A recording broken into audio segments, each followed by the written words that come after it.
పిడుగు గోదావరి జిల్లాలను వణికిస్తున్న bird flu.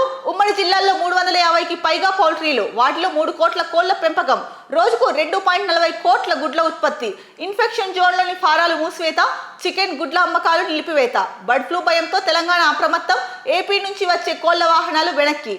So ఏదైతే కనుక అంటే బర్డ్ ఫ్లూ మళ్ళీ వచ్చేసింది. ముఖ్యంగా ఆంధ్రప్రదేశ్లోని గోదావరి జిల్లాలో ఈ బర్డ్ ఫ్లూ అయితే కనుక అధిక సంఖ్యలో అంటే ఎక్కువ ఎఫెక్ట్ చూపిస్తోంది.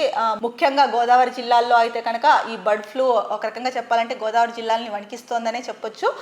ఎందుకంటే ఉమ్మడి జిల్లాల్లో అంటే ఆ 2 జిల్లాల్లో తూర్పుగోదావరి పశ్చిమ గోదావరి జిల్లాలో దాదాపు 350కి పైగా పౌల్ట్రీలు ఉన్నాయి. వాటిలో 3 కోట్ల కోళ్ళు అయితే కనుక పెంచుతున్నారు. రోజుకి 2.40 కోట్ల గుడ్ల ఉత్పత్తి అయితే కనుక జరుగుతోంది. సో మరి ఈ నేపథ్యంలో ఈ బర్డ్ ఫ్లూ సోకడం వల్ల కోళ్ళు అయితే కనుక చనిపోవడం జరిగింది. మరి దీనికి సంబంధించి ఇన్ఫెక్షన్ జోన్లోని ఫారాలు ఏవైతే ఉన్నాయో కోళ్ళ ఫారాలు వాటిని మూసివేయడం జరిగింది. నిన్న దీనికి సంబంధించి తూర్పుగోదావరి జిల్లా కలెక్టర్ అయితే కనుక అత్యవసర సమావేశం ఏర్పాటు చేసి తీసుకోవాల్సిన చర్యలపైన అయితే కనుక అధికారులతో మాట్లాడి చర్యలు అయితే కనుక చేపట్టారు వెంటనే హుటాహుటిన.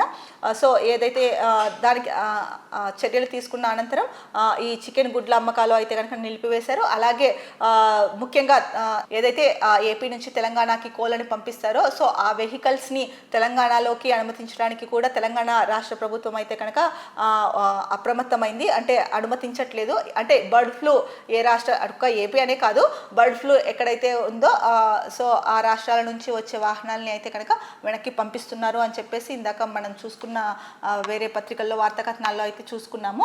ఎందుకంటే కనుక అది మరి అక్కడి నుంచి అక్కడికి పాకి అలా అంతా వ్యాపించే కంటే కూడా అక్కడి నుంచి అక్కడికి ఆపేయడమే మంచిది కదా అన్నది దాంట్లో ఉద్దేశము.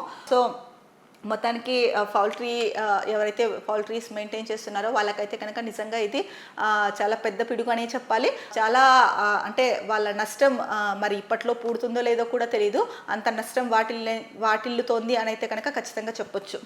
సో ఈ నేపథ్యంలో ఎవరైతే కనుక అంటే ప్రజలు సామాన్య ప్రజలు ఉన్నారో వీళ్ళు అంటే కొంచెం చికెన్ తినడం తగ్గిస్తే మంచిదని కూడా నిన్న కలెక్టర్ అయితే కనుక అంటే కలెక్టర్ మీటింగ్లో అయితే కనుక చెప్పారు విషయము. సో దీన్ని దృష్టిలో పెట్టుకొని ప్రజలు కూడా అప్రమత్తంగా ఉండాల్సిన అవసరం ఎంతైనా ఉంది.